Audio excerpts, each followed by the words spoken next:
Hey guys, welcome back to my kitchen of vegan iniquity. This is another request from the real thing for a pizza with a lentil crust. So I went ahead and made the lentil crust. It's pretty simple. You take some dry red lentils and you soak them overnight, and then you drain the water off.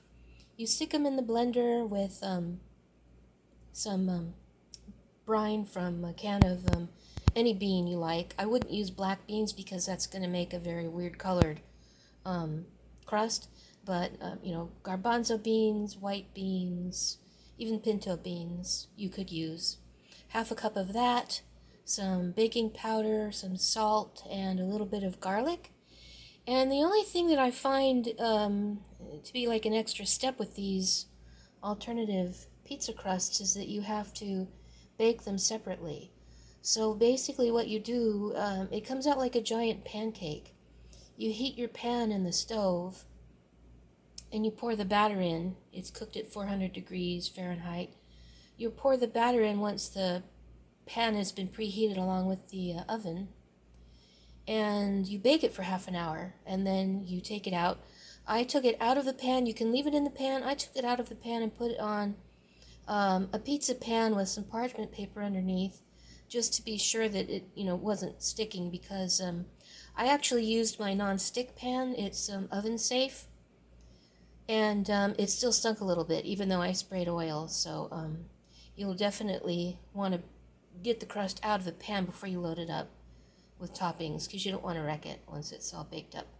So then you load it up with your sauce and your cheese and your toppings, and you put it back in the oven. I baked this at 400 for about 12 minutes after I got it all topped. I used pizza sauce, some Parmesan, some mozzarella, both from Violife, red onions, black olives, and fresh tomatoes because I don't have any mushrooms. So let me get it cut here.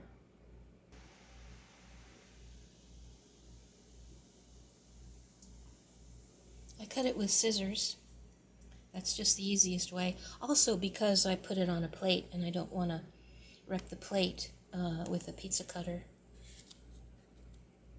It's a very firm crust. You can see it there.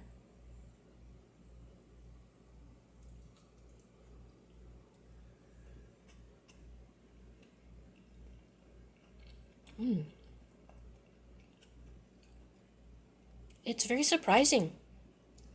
It's more bread-like than I expected it to be. It's thick and it's tender. It is done all the way through, but it's not floppy like some pizza crust can become floppy, especially if you really load them up with stuff.